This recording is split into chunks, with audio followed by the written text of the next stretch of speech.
You know, there are a lot of red flags on how to spot somebody who might be a narcissist.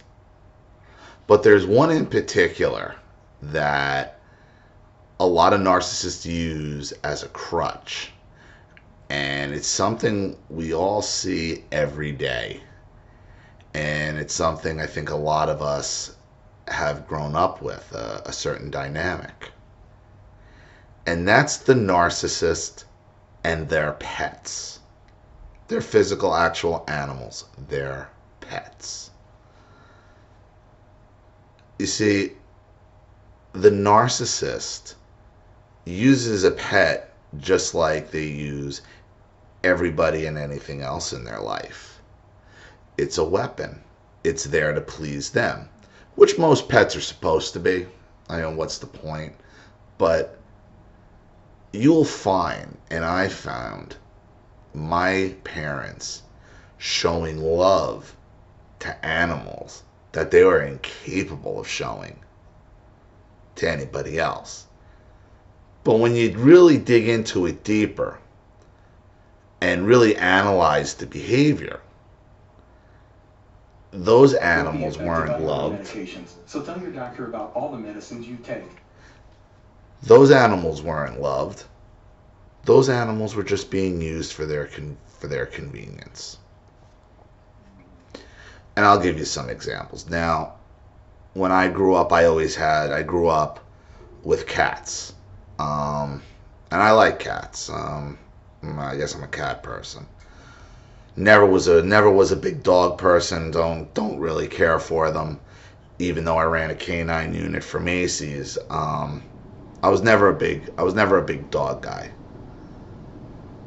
But in my family, once again, cats were used as, oh, we love the cats. But then when I realized what was going on, the cats were nothing more than a bullying tactic of, did you clean up after the cat? Did you do the cat litter? It was just something else, to be yelled at about. And they always had cats, and my father was a big cat person as well. But they always showed the love to an animal that they could never show to their children. To a certain extent, though, and here's where things sort of changed. When I was 20, my parents decided that, well, my brother said he wanted a dog, and so they decided they wanted a dog, and I had said, absolutely not. I'm already paying rent here. If you get a dog, don't ask me to do anything with this dog. It's not my responsibility. Because I already knew at that point, I'm like, as soon as they said dog, like, red flag. I'm like, oh shit. Because I know what's going to happen. And what happened, and I ended up being ultimately right. And what they ended up getting was, and here's your second red flag, they didn't go out and get a real dog. They didn't get, a shepherd or a lab or anything. They got what the stereotypical narcissist always gets. One of these little fucking yipey Yorkshire Terriers, and that's what this dog was a little Yorkshire Terrier. Okay? It doesn't have to be, but you know the type of dog, whether it's a Yorkie or a Pomeranian or a Chihuahua, like these little fucking yipey dogs. These little yipey dogs that are now a fucking accessory to the narcissist. Okay? And that's what this dog became. An accessory. Until the dog had to be walked and maintained, as 20. So the second night they had the dog, I come home from work, and I used to work till midnight. So I would get home 12:30, 1 o'clock. And I would walk in, and my mother yells at me, walk the dog. No. Walk the dog or I'm calling the cops and you can get out. Oh, so this is where we're at now. I don't want this dog. I wanted nothing to do with this dog. But here we go. day 2, I'm already being brought into the responsibility of walking it. So I made it very clear to my mother at that point, and I also made it clear to my father later on. You asked me to walk this dog, I'm not responsible for what happens to it outside. Not that I would hurt it, but I wouldn't put it on a leash. And I would pray and let this little thing, because I didn't want the responsibility and I resented it. And I hated dogs. And when you're forced to do, like, you either like a dog or you hate it. You know, you're either into dogs or you're not. Okay, and if somebody says they're not a dog person or they're not a pet person, and you force that onto them, that is, it's another violation. Because, you know, it's just like your emotions or even your body. It's something that you're viscerally against. It's against who you are, whether it's like you either like it or you don't. Okay? It's like being, if you're either attracted to somebody or you're not. And then if you're forced to be with somebody, it's the same with a pet. But the narcissist doesn't care. Because, all right, if you're dealing with the pet in the narcissist household, then I can almost guarantee you that pet is just nothing more than a tool to get you in trouble for, or to make you, to put you out, or to hold court over you. That's what that pet really is. And the love they show for that pet or those pets isn't about the love for the pet. It's about making you feel like you're even less valued than a dog, than a cat. Oh, I mean, I know we've all seen it. And that gets into the red flag. Because these people with these dogs nowadays are everywhere.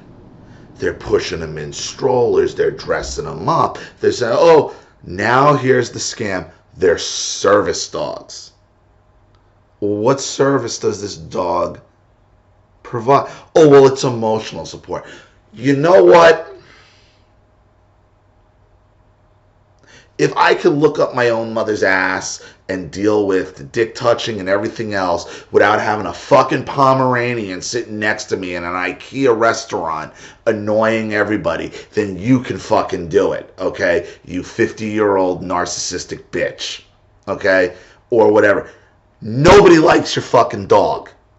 Nobody thinks your dog is cute. Nobody wants to be around your dog, and you're an absolute narcissistic asshole cunt if you bring your dog into a fucking restaurant and make everybody else endure your pet, let it eat from the, and then try to pass it off as some fucking service dog, saying, oh, I'll sue you because I need emotional support. I need my dog in a baby stroller. And that's not a service dog. You're an emotional, narcissistic bitch who want to force your will onto other people. And that's what the narcissist does. And now those are those later in life narcissists, after their kids have left or abandoned them and they don't have that narcissistic supply that they can get right there and then. That's when they start with these fucking little dogs, pushing them around, bringing them in the stores, bringing them in the restaurants. You know, people are allergic. The dander, they don't want it. It's unsanitary. They don't fucking care because it's not about the dog. It's about them hoarding it over you. You don't want this dog. They do, and you're going to deal with it. And look how cute my dog. Nobody likes your fucking dog. I guarantee you 95% of the people there are hoping that fucking thing gets run over in the parking lot by a lawnmower somehow. And I would laugh. I will laugh my goddamn balls off. Oh, it was the worst. It was the worst when I was at Maine. These people would bring their dogs into Macy's Herald Square. And if anybody's ever been in Macy's, it's been there. So it was built in the late 1800s. It was built in the early 1900s, late 1800s. Has these old wooden escalators. And these dumb motherfuckers would bring their stupid little Pomeranians and you're on these wooden escalators. And the problem in that store was, and the reason why we had so many, because we ran a canine unit. There were 6 German Shepherds that live on the roof of Macy's Herald Square that I was. So their scent were all over the store. So then you get these other dogs coming in, pissing on the elevator because they're smelling our dogs. Our dogs are trained not to do that. No, not these bitches with their little Pomeranians, their little Yorkies. Here they come walking through the store. Well, you know what would happen when they would get on the wooden escalators with their stupid dogs? Their paws would end up getting caught in the escalators. And it was graphic, and it was brutal, and it was, serves you right. Serves you right. What did you have? A Yorkshire Terrier standing on an old one? Like, because they're so stupid and narcissistic. They're more about the dog itself instead of realizing, hey, this dog can actually get hurt on this thing. No, they got their heads so far up their asses, they need a glass belly button to see what everybody else is doing. Okay? Because they're only about their own world. They don't even, it's not about the dog. They don't love those animals. And I know a lot of you have these narcissists in your life who have these animals. You're at the house. The animal's barking at your feet. They're throwing it fucking food. They're throwing it food from the fucking table, thinking everybody thinks their dog is so cute, their animal's so cute, ruining everybody else's good time. Meanwhile, the dog's at your feet. It's humping your leg. It's trying to get at your food. You can't even have a peaceful meal because this narcissistic bitch has to have their stupid little half-a-fat dog yiping at you. They don't love those animals. Those animals are nothing more than another tool to be used against you. Because here's the thing, as much as my parents loved their animals and loved cats, there was one cat in particular, Sheba. She was a tabby. I got her as a kitten. And that cat loved the shit out of me. That cat was by my side, on my bed, in my room. She was my cat. She just wanted to be around me. She hated my grandmother. She hated, my mother. She didn't really care for my mother that much. You know? That was my cat. And when I moved out at 23, maybe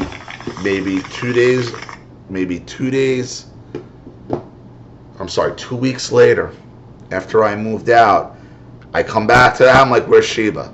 Oh, I put her down. What do you mean you put her down? The cat was healthy as a horse. She was like 12, 13 at the time. That cat was healthy. Oh, well, she's peeing in the basement. I'm like, she's peeing in the basement? That cat's never peed on anything. No, she just wanted to kill my cat because she could. And she did. That was one of my biggest regrets, is I didn't take that cat with me. I didn't even think to ask. And they didn't offer, because I would have taken her. They killed my cat. She killed my cat. But they love animals, right? Soon as that cat was no more use to her, or she could get her greatest use out of it by killing it, that's what she did. That's what she did. And because that cat hated the dog, I hated the dog, and they knew I hated that fucking dog.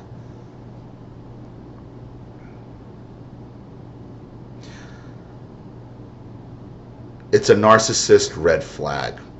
You see somebody pushing a fucking dog in a public store, in a mall, in a restaurant, dressed up, on a leash, these little stupid, those aren't service dogs.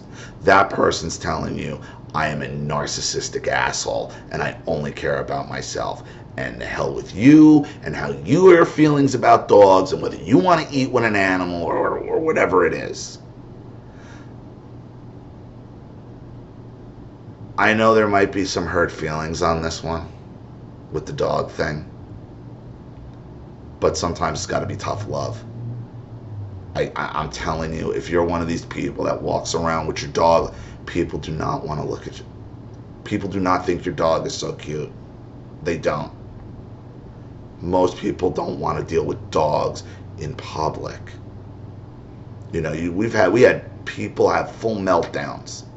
What do you mean I can't bring my dog into the store? It's ridiculous, like stunned that somebody would say, I don't want your dog in here. Stunned, like you're the asshole. Narcissistic red flag, the pets. Well, let me hear what you think. Please comment. I know a lot of you have already dealt with this issue, so I thought it was a good one for a good issue for a red flag, because it's very telling. It's very telling. You see somebody with a dog and a baby stroller, run the other way. You want nothing to do with this person, nothing, because they can only care about themselves. Okay, and I want to be very clear. I'm not talking about service dogs that help veterans or military or legitimate people. I mean, I know what a service dog is. I trained canines. I mean, it was one of my jobs at Macy's. Okay, I know the difference between a service dog and a glamour dog. Okay, and I'm not talking about actual real service dogs who help the blind, who help the deaf, who help the actual emotionally disturbed. Not someone who's gonna cry because they ran out of because they're not serving the right fucking Chianti. Okay, it's gonna have an emotional breakdown. Oh, I need my dog. It keeps me. You're a cunt. Plain and simple. Plain and simple. Narcissists want to tell you who they are. You just got to be able to read the tea leaves. It's right there in front of all of us. So, thanks for watching. Let me know what you think. Please like and subscribe anywhere if you haven't. Oh, one other thing. A bit of advice, or a recommendation. 2 recommendations. 2 shows that I think everybody who's dealt with this type of abuse should watch and get into. And they're entertainment shows, not like they're homework. The first one is Wilfred. And it's about the guy in the dog suit. It's with Elijah Wood. It's on FX. It's going into its last season. It's going to be it's 4th season. It's going to be its final season. It deals directly with the effects of narcissism. Obviously the people who write it have dealt with it. It is an amazing show.